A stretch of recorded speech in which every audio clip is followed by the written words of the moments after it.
welcome to the NIMAS SEND gathering. This is our final event of the week. My name is Grace McNeil. I'm the Programme and Networks Manager at NIMAS, and I'm a white female with large curly brown hair wearing a very brightly coloured dungarees with flowers on it. I'm sat in front of a blue screen with the NIMAS logo and the Connect Resound logo. I'm joined tonight with Jen from Sound Connections and Dav from Drake Music, and they're going to be talking about youth voice within SEND context. Over to you guys. Amazing. Thanks so much, Grace. Well, welcome everyone who's here now, and also to all of those who will hopefully be watching this as a recording afterwards. This session is all about youth voice and SEND, and we hope that it's going to be really informative, but also a chance to be reflective about the things you're perhaps already doing in terms of youth voice within your practice, and that we give you some inspiration and ideas for doing more. So my name's Jen Raven. I am the Deputy Director of Sound Connections. I'm a white female. I've got long red hair that's tied back. I'm wearing a red jumper, and I've got closed curtains behind me, but lots of lovely light streaming in.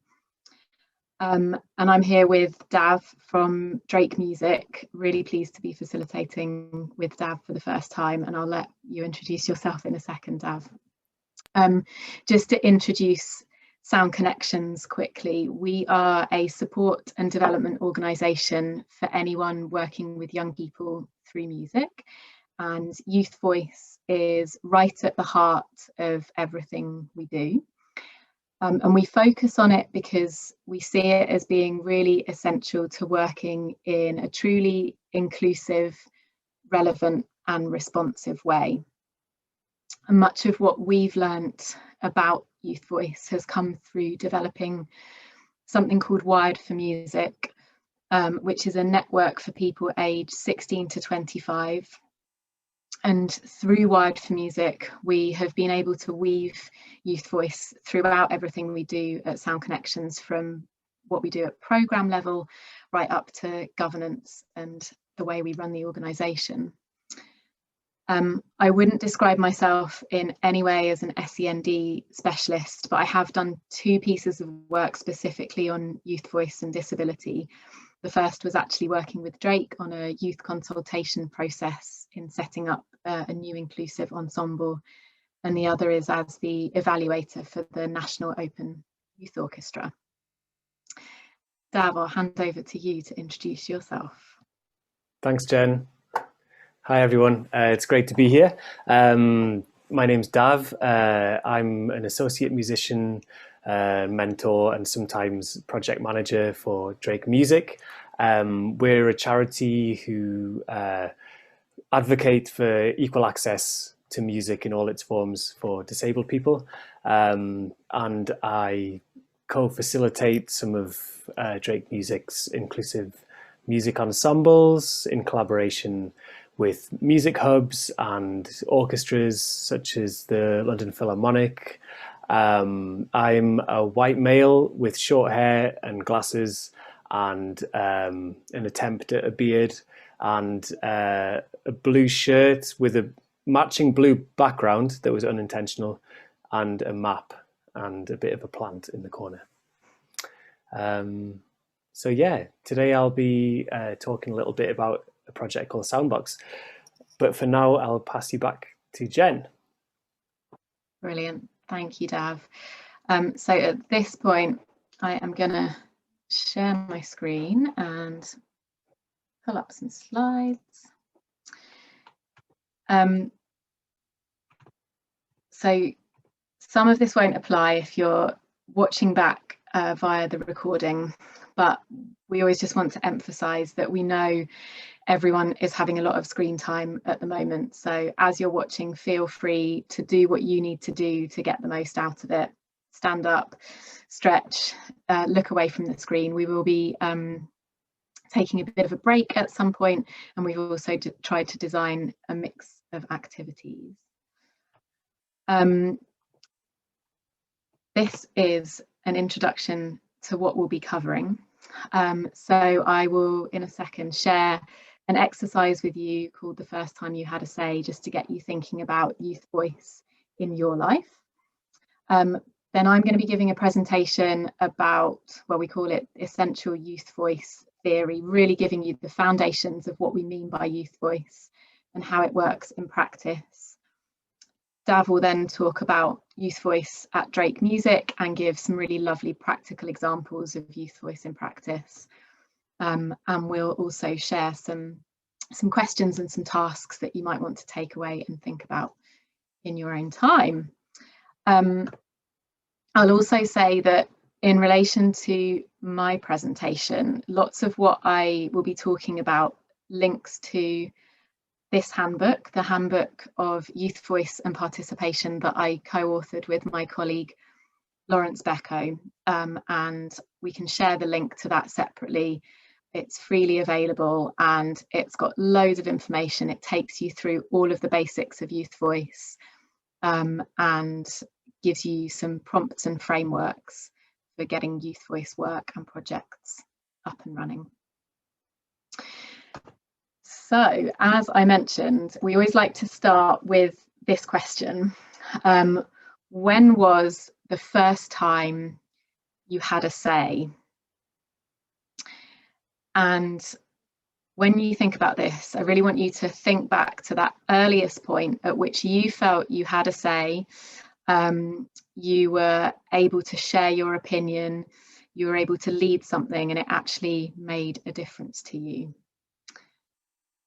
And I don't want to put anyone on the spot, but Ellen or Dav or Grace, would anyone like to share?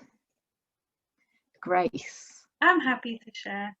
I remember the first time that I actually had to say really, really clearly. I would have been 4. And it was just as I was starting to go to school. And there were 2 different coloured school shoes you were allowed to choose. One was blue, one was black. And I was asked which shoes I would like to have. And I decided, obviously, I didn't want black shoes. I wanted the bright blue shoes. And the blue shoes that I then chose were blue suede shoes. So they were really impractical for school, but I really wanted them and I really liked them, and I got to choose them, and I wore them until they had holes in. That's a brilliant example. Thank you, Grace. And it's those things that can kind of seem small at the time, but actually are massive in terms of us just having that little bit of space to express ourselves and feel that we've got a little bit of agency over our identity. Yeah, brilliant. Thank you. Anyone else? Yeah, I thought of an example actually that Grace reminded me of, because Grace was earlier saying that she's moving house tonight. And I remember when I was in primary school, I walked to school from one house, and then my parents moved house that day, and then I was allowed to walk home to the new house after school. And it was the first time I was allowed to walk home on my own. And I remember being sure that they were going to say no. And because the new house was much closer, they let me. And it was just like, oh, I mean, I don't know if that's really a good example of, I guess it is. Yeah, it totally is. Yeah, and it was just really fun. Cool. Yeah, I was going to say, what did it feel like when you had that little bit of liberty? I swear I can still remember that walk. And maybe it's just an imagined memory, but I really feel like I can remember sort of strutting down the street like Richard Ashcroft in that video, but not pushing people out of the way or anything. You know, just felt on top of the world. That's great. So just feeling really, really empowered. Yeah. A little bit surprised actually that they'd said yes. Yeah. Absolutely. Thanks, Dav. Anyone else?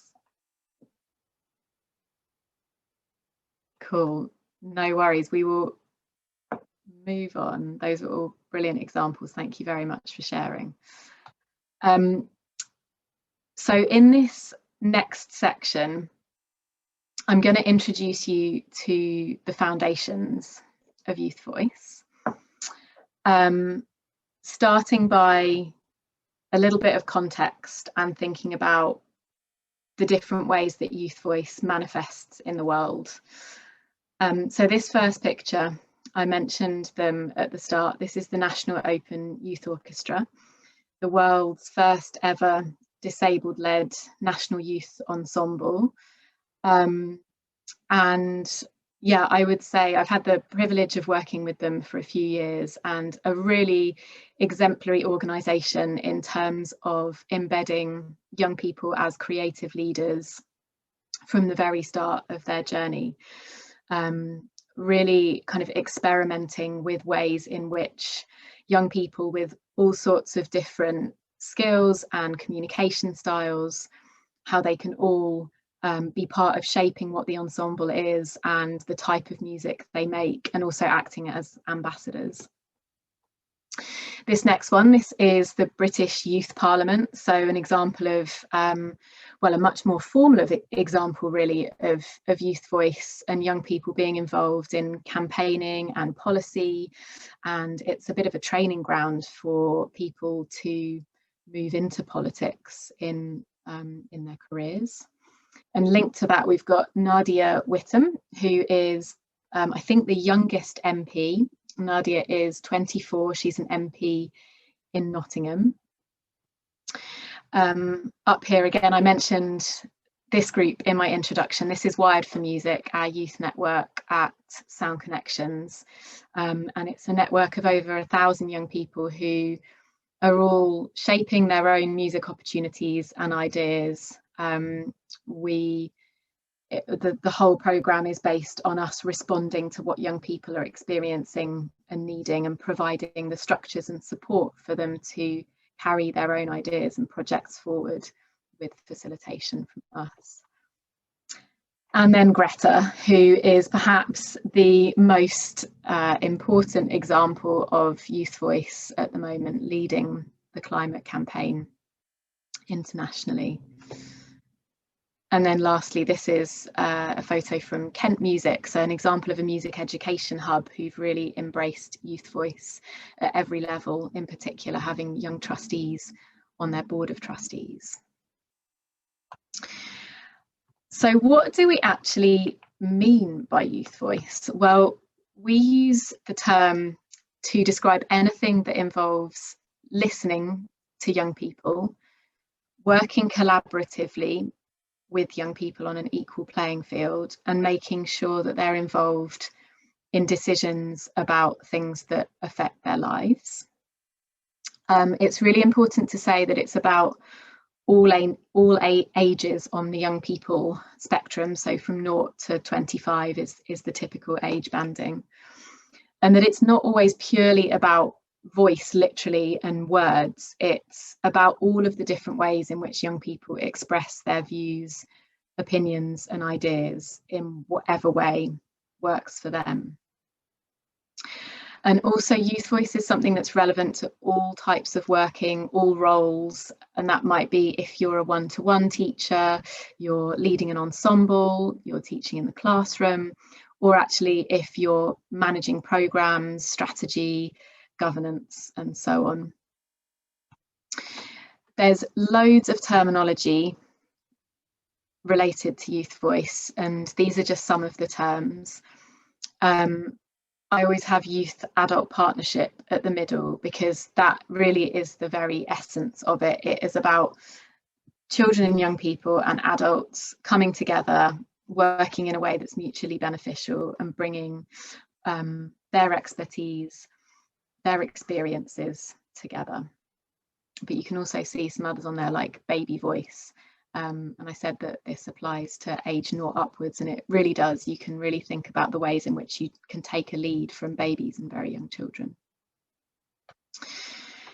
So a little later on, I'll talk about what some of the reasons for youth voice are. But first and foremost, it's that it's a human right.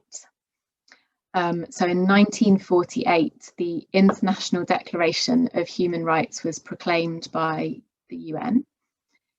And within that, there's lots about people having the right to hold and express opinions, and also in relation to all of the work we all do, the right to enjoy the arts and participate in cultural life.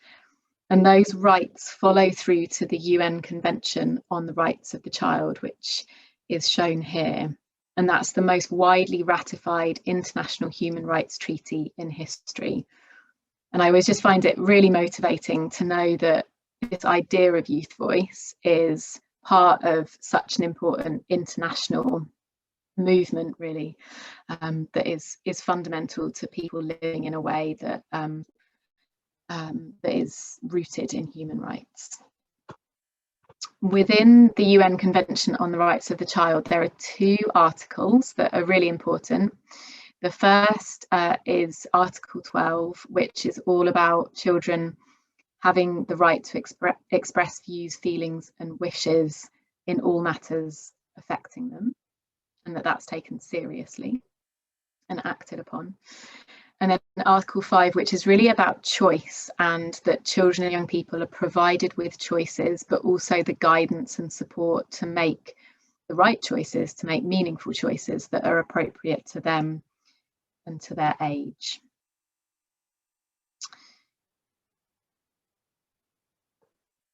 This next slide is a really popular youth voice framework, and I'm sure some of you will have come across it or used it in your work.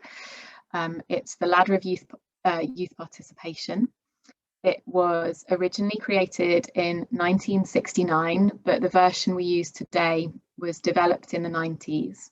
So this isn't a new way of thinking at all. But originally, back in the 60s, it was really rooted in children and young people being involved as citizens in democracy and in political issues. And then it's been broadened to encompass things like education settings, sport, music, the arts, and so on. And it's probably found its most natural home in settings like youth work, which are inherently more about working in a facilitative and democratic way. But as I said before, it's absolutely applicable to any work that anyone is doing, any organisation is doing with children and young people. Just to briefly explain the ladder, at the bottom you've got 3 degrees of non-participation. These kind of horrible sounding words of tokenism, decoration and manipulation. And often this is where people are seem to be using youth voice within their work and have the best intentions, but in actual fact it's happening in a way that's tokenistic or inauthentic. So it might be where adults or staff in an organisation assume that they always have superior knowledge or expertise. They might ask young people for their ideas, but actually don't really think they're valid or don't really take them seriously, or ultimately that those adults are making decisions based primarily upon their own interests. So they're placing their interests and expertise above those of children and young people. And then when we move up to the top 5 rungs, starting with assigned but informed, this is where you begin to consult with young people and have that sense of dialogue. So when the culture of a school or an organisation is that those running it want to hear things from young people and their ears are open to those ideas. And rungs 6, 7 and 8 are where adults and young people share power and share decision making, so it becomes much more actively collaborative. The brilliant thing about the ladder is you can use this as the framework for thinking where you're at. So it might be a project you're planning, it might be a lesson plan you're writing, and you can just think to yourself, where am I at on the ladder at the moment? What could I do just to push it up to that next rung? And whilst we want to avoid being in those bottom 3 rungs, anything from 4 to 8 is a good place to be. And it will change depending on the context, depending on how well you know the group of young people and what their age is. But yeah, so just a really great reflective tool to use yourself or with your team. And then this slide really just summarises some of the things that I've already alluded to. So the So firstly, that this is an ethos, it's a mindset. And with that in mind, it can take a long time to really embed it in what you're doing. But when Youth Voice is happening really well, you will see people listening, there'll be dialogue, it will be very open and responsive. These are buzzwords at the moment, but co-producing and collaboration, that sense that you are, as I said before, doing things on an equal playing field in a mutually beneficial way. The skills it takes are being a facilitator and a mentor. Mentioned this already, but this idea of sharing power and decision making, ultimately that's what Youth Voice is about. It's recognizing the power that you have as a leader or a teacher or a facilitator, and sharing that with young people. Giving choice, being really aware of hierarchy and power dynamics, being really honest actually that we do exist in institutions or organizations that have a hierarchy. Challenging our own ego is quite an interesting one. And really importantly, that it's not about handing power over altogether. So it's not about saying to a group of students, off you go, blank canvas, what would you like to do? It's about providing parameters. It's about setting really clear sort of expectations and being very transparent about what's possible.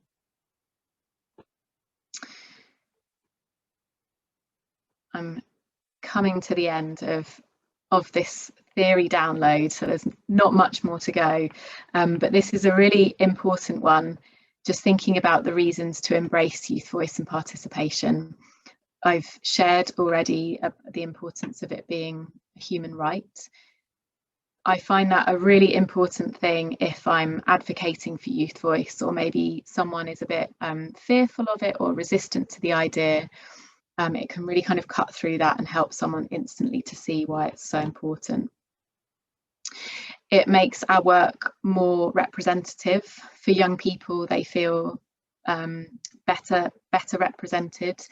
It kind of by nature, if you are consulting with young people, the wider the range of young people, the more representative your work becomes, because you're basing it on what they're experiencing and what they're needing in their lives.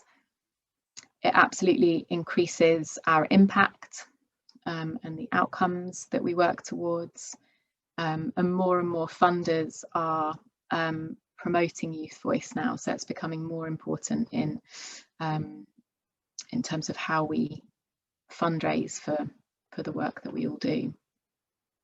It's central to safeguarding, so youth voice is a principle of safeguarding. If you are creating a space in which people feel like their voice is taken seriously, then they're more likely to feel comfortable coming forward when something, you know, really serious happens in their life that they need to share. And lastly, just that it's really eye-opening and fun and brings fresh perspective and challenges us to do things in a new way.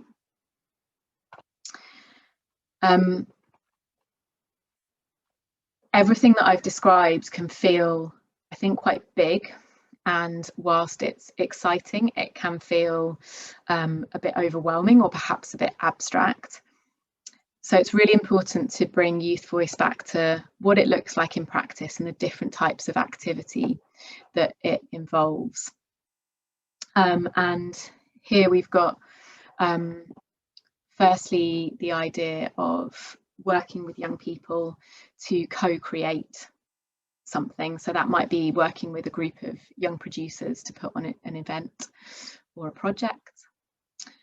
Have young people as researchers.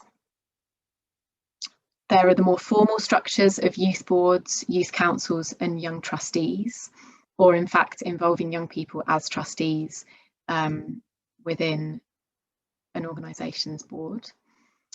Young campaigners, ambassadors and advocates, and we saw a few examples of that earlier.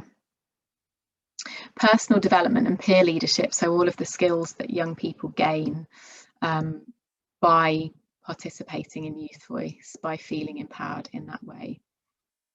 Then, of course, there's young people as leaders within, music making and creativity itself, and that's very much what Dav will be talking about later. And lastly, in more formal settings, it will often be talked about as student-centered or student-led learning. Yes, so that is a lot of information, but hopefully sets the scene. And within that, we were going to pose the question of, what are you already doing? Thinking of that list of activities. What might you already be doing in your practice or in your school or in your organisation with Youth Voice? And that can be really small things through to much bigger, more obvious, more formal forms of Youth Voice. So I will leave that with you to ponder.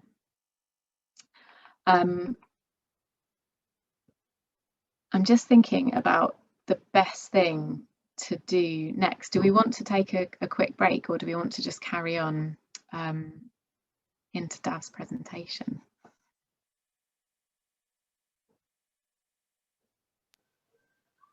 I don't mind at all. So Ellen, I guess it's up to you if you'd like to take a little break, or we could crack on. It's fine with me if you want to continue. Yeah? Let's go. Yeah, go for it. Cool. Okay. Let me just share my screen. I've got a slideshow too, and I also have 2 videos, so that's pretty exciting for a Friday night. Can everyone see my screen okay? Great. Okay, well, thanks for that, Jen. It's so interesting to hear that, and to hear the theory behind Youth Voice is really useful, and there's definitely going to be loads of crossover with what I talk about now. So yeah, basically, I'm going to share a little bit about Soundbox, which is an inclusive music project based in London that I've been working on for about 3 years. And I just want to say, when I say an inclusive project, I don't mean that we've reached some kind of Zen level of inclusion, that we've sort of mastered it. It's a process and a long, continuous journey. So I'm not coming at this from like the perspective of an expert at all. Yeah, first of all, I'll give an overview of the project and how we've tried to embed Youth Voice into the culture of the whole project before You Know What came along. And then I thought it would be good to talk a bit about how we transitioned to working online and the various challenges that we found along the way in relation to Youth Voice. So yeah, if you have any questions at all, feel free just to put them in the chat. And yeah, so Soundbox, who are we? So yeah, as I've said, we're an inclusive music project that brings together disabled and non-disabled young musicians between the ages of 11 and 25 to make music with a range of accessible instruments, traditional instruments, music technology, and I'll come back to what that actually entails a bit later on. We're a partnership project delivered by Drake Music, who I work for, Tower Hamlets Music Service, another music charity called Spitalfields Music, and the London Symphony Orchestra. So it's pretty huge.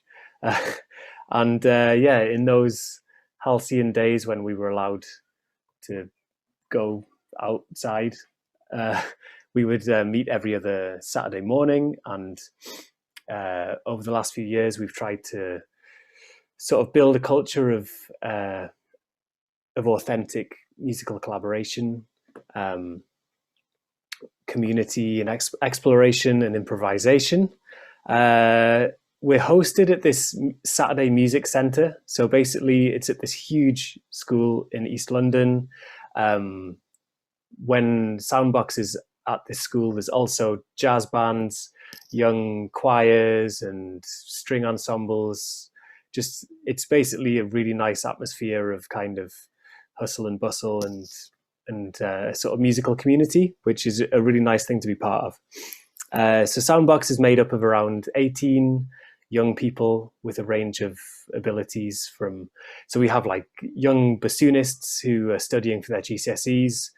We have non-verbal young musicians who use eye gaze technology to play their instruments. And yeah, as around 12 of the young musicians are disabled, there are generally also about 12 parents or carers present, sometimes young siblings as well. So as you can imagine, it's a pretty big group. That doesn't even include the creative team, like the staff. So we would have, there's Jez, who was our sort of creative lead and facilitator. Then there's me. I would sort of co-facilitate with a more specific focus on making the instruments as accessible as possible for people. We then had 2 music tutors from Tower Hamlets Music Service, who also co-led and were mentored by Jez and myself. And they now run the whole project with our support. So it's been this really nice journey where they are now, they've taken the reins basically. And then we also have Caroline, who is a sort of pastoral lead, who is so amazing and very important. She communicates with the families in between sessions, and that's a really integral part. So yeah, sometimes we'd have like 35 people in the room, which, as you can imagine, is very noisy. So yeah, there's a lot of sound, a lot of voices, personalities, a real variety of communication styles,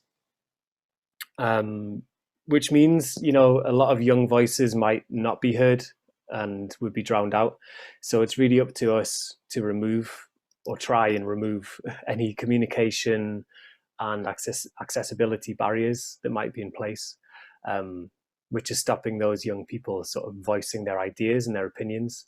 So that really shows how it's not a one-size-fits-all process, and it takes time, and it involves getting to know everyone, and sort of just trying to create an environment where people are comfortable to and able to voice their ideas.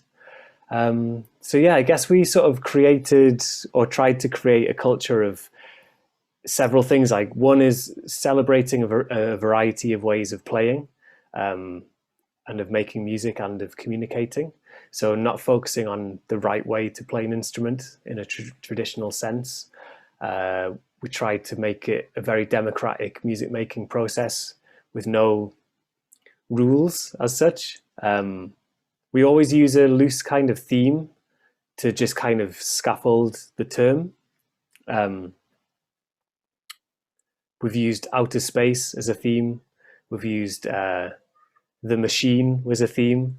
And often more, as the project went on, we got those ideas for themes from the young people. So it was, you know, it was kind of self-led in the sort of creative, in that creative sense.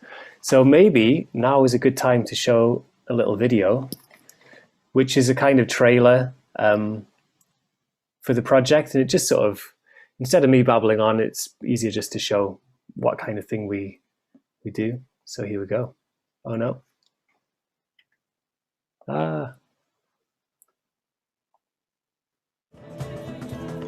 Can you hear that okay? Soundbox, an inclusive music group for young people aged 11 plus from East London and beyond. Soundbox has made me think out of the box rather than in the box.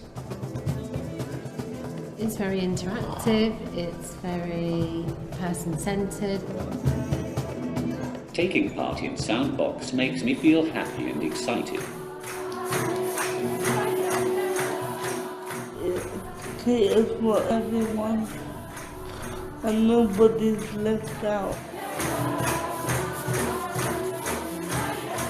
I think we did the best. 10 out of 10.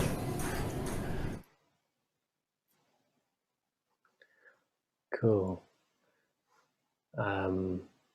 Yeah, I thought that might be good to see, just to give you an idea of what it's like when we're actually all together. That actually makes me really sad, to be honest, that video. I really miss being in a room with all those people. And I can't wait to do that again. Speaking of which, I just thought, before I talk more about Youth Voice, all these things are relevant, I think, and important, because the space that you create is really important to sort of embedding Youth Voice, I suppose. So the main space, yeah, it's on the ground floor. It's easily accessible from the entrance. It's close to accessible toilets. We also have a second space for breakout groups, real breakout groups, not like we do on Zoom. And there's also a chill out area for people who just maybe want to chill out, and maybe it's all getting a bit overstimulating, or people just want to break. So we have multiple spaces, which is a really useful thing to have. So these are some more sort of general ideas around Youth Voice that we try and refer back to all the time. And I'll talk more kind of specific examples, talk about more specific ways that we use them. But basically, yeah, it's really, we aim to listen to creative musical ideas that young people have, and really listen to them, and really value those ideas and put them at the heart of the music making process. Ideally, we're empowering the young people to shape Soundbox through the feedback we receive from them on a week-to-week basis. And it's all about collaborating during sessions with staff and participants working side by side. So basically, for instance, we don't like people just to sit by the side. So if you came to Soundbox, we would very much encourage you to get involved. In fact, we'd probably just make you. We wouldn't let you sit at the side. And I think it's a really nice thing to just get everyone involved. If they want to, anyway. So the way I want to talk about the more specific things around Youth Voice are sort of based in the actual structure of the session, because the structure of the session is really important and relevant to how we create a sort of youth-led environment. So this is Saturday morning. We would arrive very early. We use a combination of traditional instruments, accessible digital instruments, and microphones, etc. So one thing that's really important is to get the balance of volume right. So we always would take a lot of time with that process of setting everything up. Instrument placement is really key. So we have a variety of clamps, different stands, just so we can fit the instrument to the player and not the player to the instrument. So their musical voice is present and not not shushed in any way. So yeah, after the setup, we would have a sort of creative team briefing, which was also very important. It's a chance for us to find out about new participants, their access requirements, their interests, chat about ideas from previous sessions and feedback from previous sessions, and talk about the session that's about to start. So the next part is a long 45-minute, like a soft start, we call it. Basically, it started off like this because it was Saturday morning and we were working with teenagers. So people would turn up half an hour late, people would turn up half an hour early. So setting a sort of really clear starting time just didn't seem to make sense. But this actually turned into something much more than that. And it became this opportunity for young people to jam together in a really non-threatening environment without any kind of blank canvas, where the music was already happening when they walked in the room. It was a really good opportunity for us, the team, to sort of see how everyone's feeling, and how we can ensure that everyone can communicate their ideas. And we often actually developed a lot of the musical ideas for this session came from that soft start. There was actually like a lot of resistance to the soft start because it felt so unstructured that people found it really hard to accept that this was a good idea. And I think that goes back to ego and kind of, or just kind of being used to this more prescriptive way of making music. And so it was interesting because I think everyone really realized after a while that this was, in a way, it was the most important part of the session and also the least structured. So then we would have a break. The break was also really important for Youth Voice, I feel, because there were other ensembles happening and we didn't want to be kind of hidden away. So it was a chance for everyone to mingle. We had our break at the same time as everyone else, all the other ensembles. And then after the break, we would play around with the theme that we were using as a whole group, such as the machine or outer space or whatever the theme was. There was always a strong emphasis on conducting, which was a very youth-led activity. Then what we would do, we would split off into 2 to 3 groups. And this was a really integral part because it made it much easier for voices to be heard in every sense. It gave more space and time for people to open up. We used the same groupings every week because it actually created this kind of band mentality, you know, where everyone, it was sort of like, yeah, a really nice kind of feeling of being in a little band together.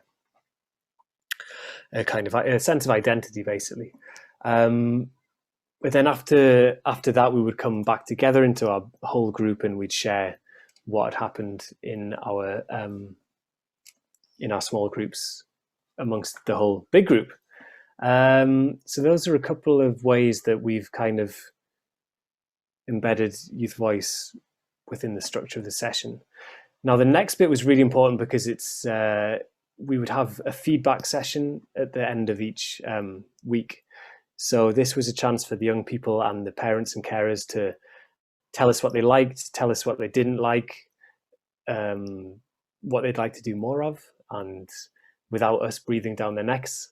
So we offered, what was really important was to offer like a variety of methods of giving feedback. So we would have like paper and pens, we'd have emoji symbols, we'd have iPads with surveys. We would be available if people did just want to sit and chat about it instead. So yeah, offering a variety of methods was really important. And then this feedback would inform our debrief that we had as a creative team straight after that. And that would then shape the next session. So it was kind of this loop of positive, of a good feedback loop, which, going back to the list that I put up earlier, that really helped to empower the young people because we were actually using their feedback to inform the next session. So I wanted to talk a bit about Joe, who is one of the young people who has been with Soundbox for a few years, because he's been on a really interesting journey as far as developing his voice in a variety of ways. He's actually in the video. He uses software called Clarion. I don't know. I know that yes, I see you nodding your head, Ellen, that you've heard of, or have you used Clarion? Okay. Well, yeah, as you know, it's eye gaze software that allows users to basically play different notes and chords and scales and instruments just by moving their eyes. So for Joe, he went on, basically at the start of Soundbox, he would use different facial gestures to communicate whether he liked things or not, because he's nonverbal. But now he can play several instruments with his eye movements. He can tell us his ideas using his Toby, and it's just a really nice sort of journey that he's been on, that his musical voice has kind of come out. he also uses a microphone with effects on it now, which has been like a real eye-opener. So basically, yeah, me and Joe went to Music Mark conference 2 years ago, I think. I've lost track of time after last year, but maybe it was 2 years ago. And we actually spoke together on a panel discussion about youth voice, which was really great for Joe to have the opportunity to actually chat himself. And I've got a quote from him, which is really long, but I'm going to read it out. So this is what Joe said when we were at Music Mark. The Soundbox sessions focus on what the musicians can do rather than what they can't do. I use my iPad and Clarion. The iPad lets me make more textural sounds, whereas Clarion is more melodic. Even though I'm non-verbal, I love to make vocal sounds, and we have also incorporated these into our music. The musicians are encouraged to control the performance as much as possible. For example, with dynamics or cueing new sections. I had to start the piece in our last concert. The group is very supportive and everyone has a job to do, so I didn't feel nervous.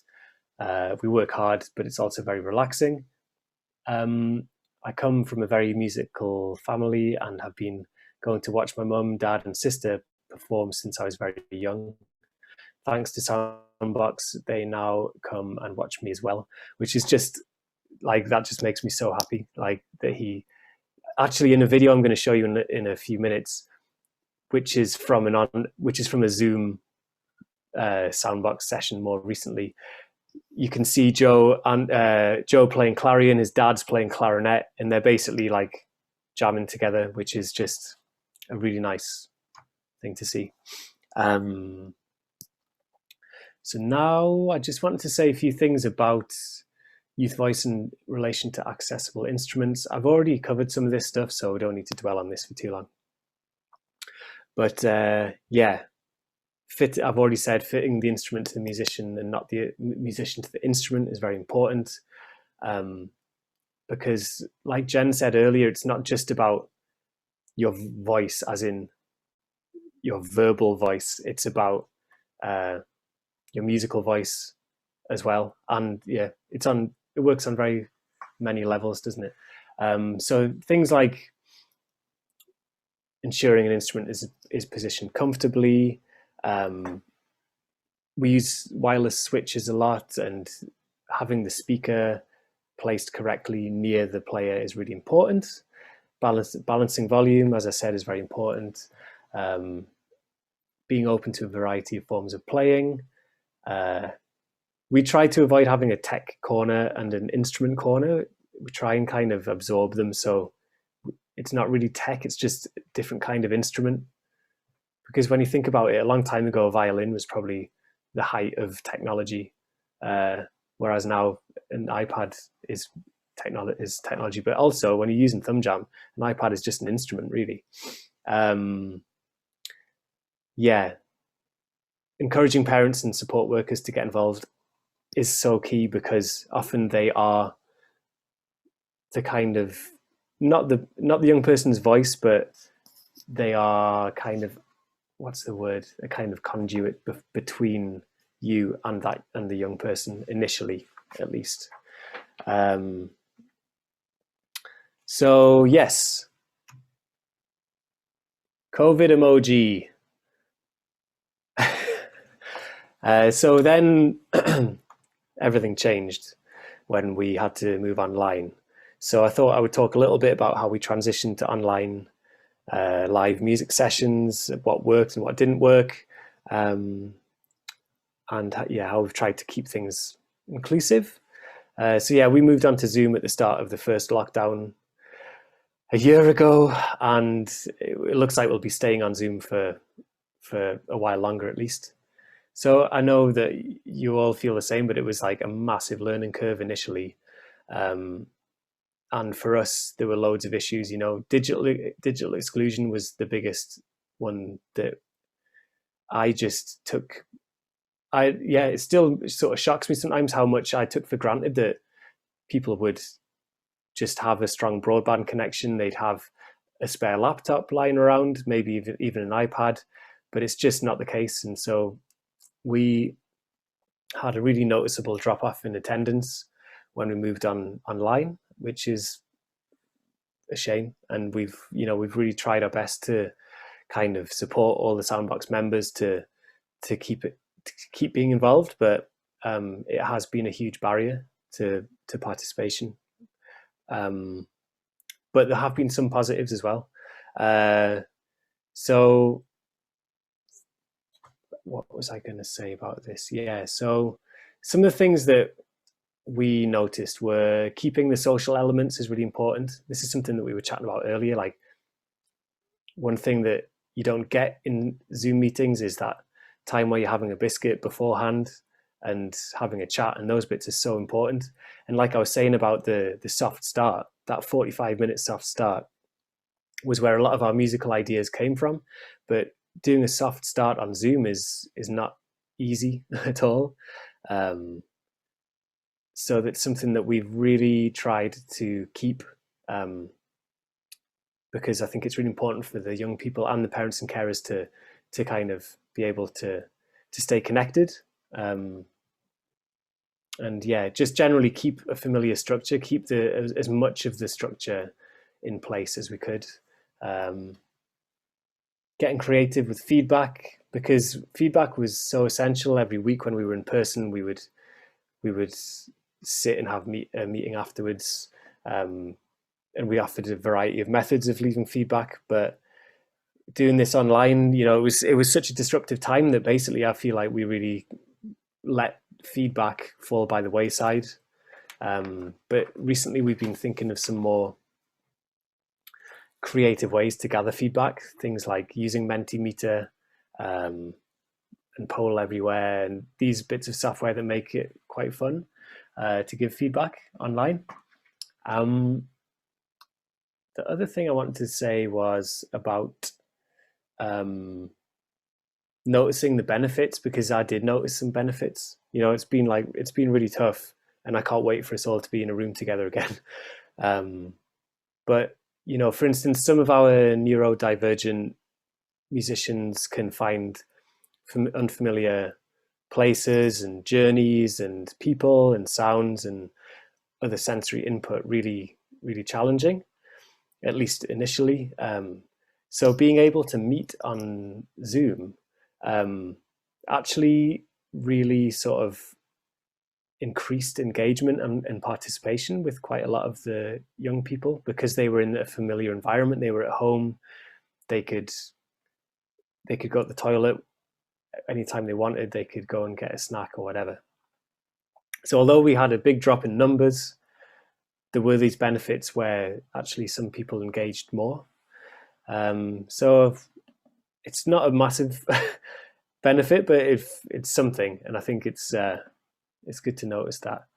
And yeah, we also found that on Zoom, the smaller groups resulted in young musicians having much more space and time to share their creative ideas.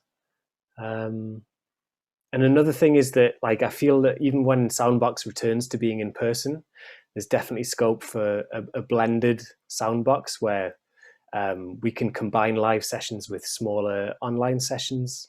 And we never would have thought of that as a possibility if it wasn't for a pandemic. So that's another thing that we've learned along the way. So yeah, it's nice to notice these positive things.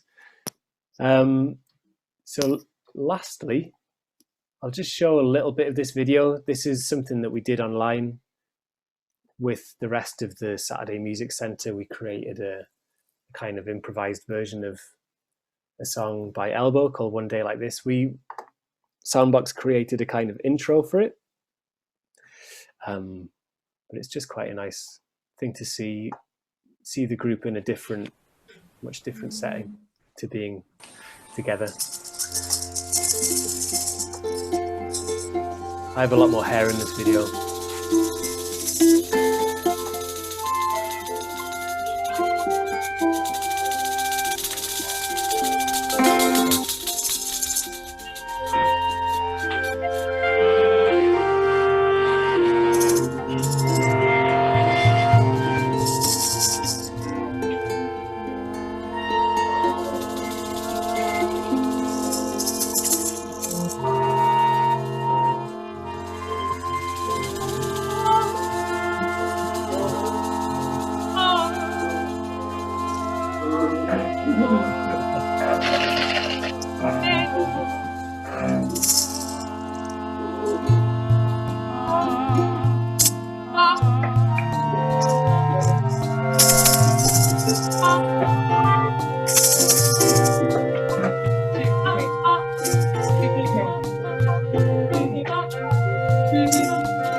do a little fade out.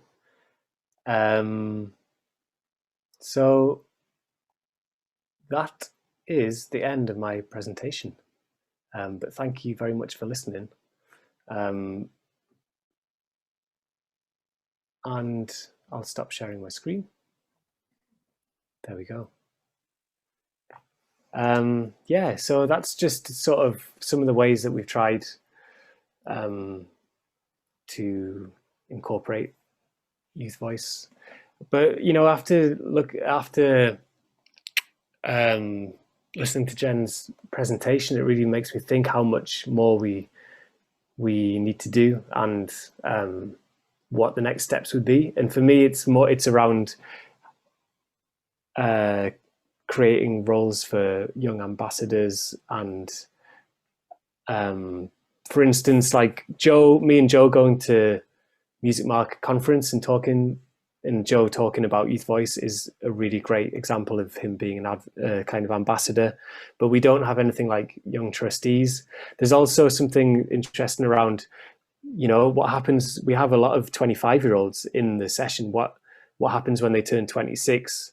It would be really great to create some roles where they can then become mentors to the younger musicians. And yeah, so much that we haven't explored.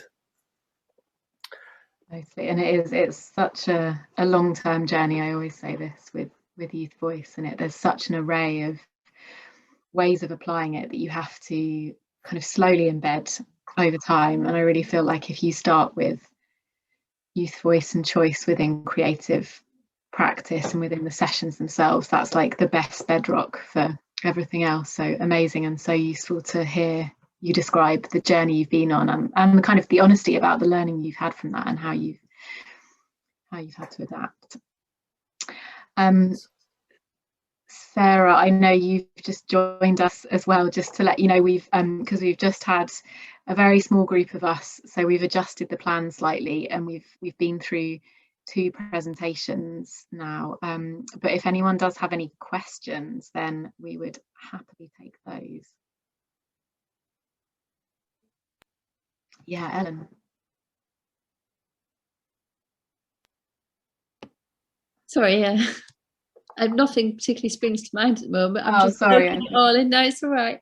I mean, the thing that struck me earlier about your presentation was your reference to the articles in the Rights of the Child for the UN.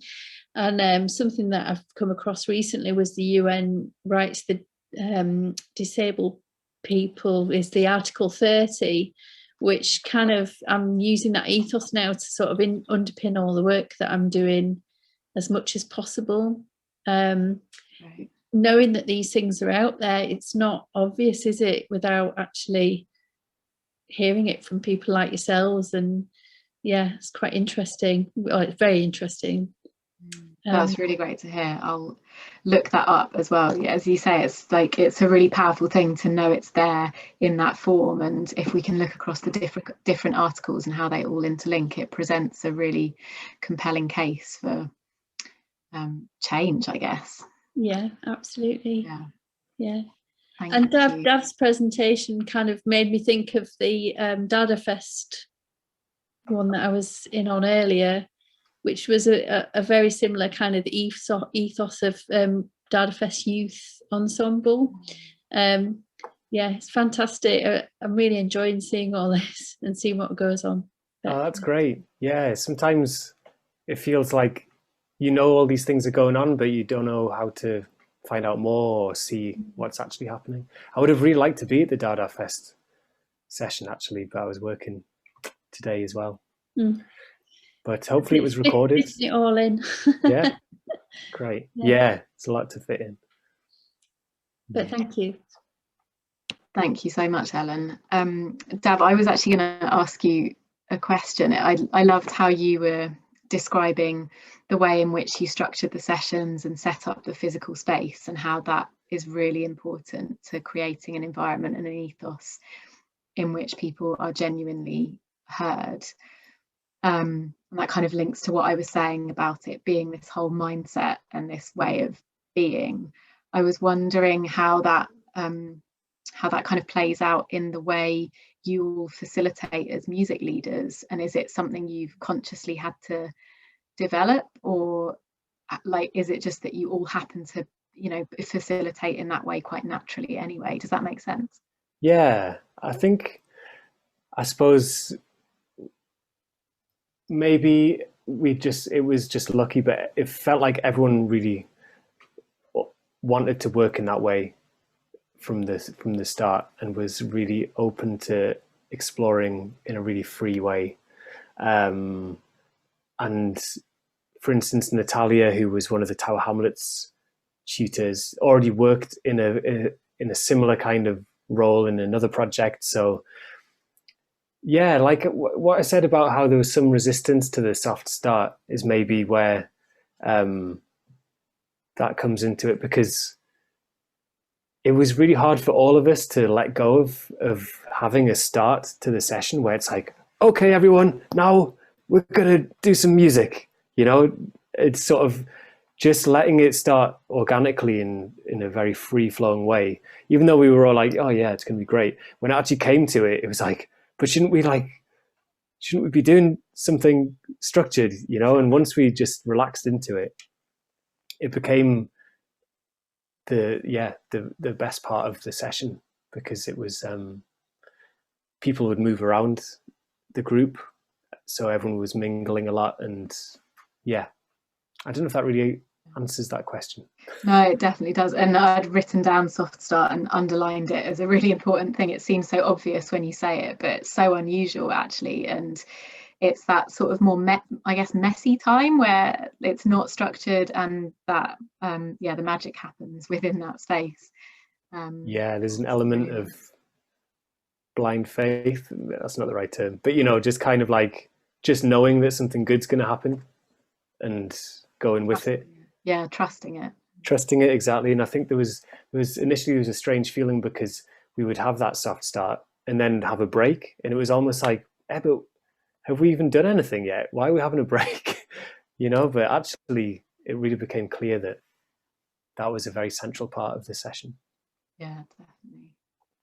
You also talked about like genuinely listening, and I'm really interested in that whole idea of listening and active listening as well, and how we develop those skills. And again, it sounds like a simple thing, but actually I really think it's something that we all have to work very hard at. And I suppose that's when I was talking about suspending ego, that's part of it, that as facilitators, you to some extent have to suspend your own thought processes and totally tune in to not just what you're hearing but what you're observing.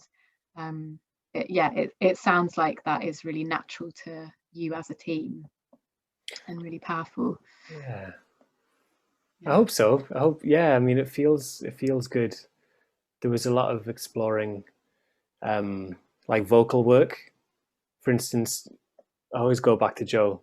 He's like the poster boy for Soundbox, which I think is actually, when you talked about tokenism, it sort of like made me think, oh, why, you know, I always talk about Joe. There are so many other people in that group, but he's always like, he just encapsulates a lot of the things that Soundbox represents. But anyway, that's an aside. But yeah, he uses his voice, but he doesn't use words. He makes sounds, and we just like embraced that and gave him a microphone with loads of delay on it, and he just absolutely loved it when we made the same sounds back to him, and it became this musical conversation. And I think initially I could feel bits of resistance to that. It's sort of like, this isn't singing, this is, you know, what we're doing, we're just making noises. But it's actually, you've just got to think differently, I suppose, as to what singing is and what music is. Yeah, it's that total open-mindedness and flexibility, I guess. Amazing. Okay, well, I think if there are no other questions, I've seen, thank you, Sarah, who has said you will watch the recordings and catch up later. That's great. There was one activity that I thought I'd leave you with, and it's called Moments of Choice. It's in the handbook that I mentioned earlier. And it's very simply that you think of a project you're working on, or perhaps a lesson or session or scheme of work that you're planning, and list out all the moments when you make a choice or you make a decision about what you're going to do, how it's going to run. It can be really small things, like, you know, deciding on the font in a piece of marketing, or it might be much bigger things like choosing a venue that a performance is going to happen in. But list all of those things out and consider where you're already sharing that choice with young people, or where you could do that more, and perhaps just notice where that feels more challenging. Sort of, why does it feel challenging? What would help you to open up that choice to someone else and share it?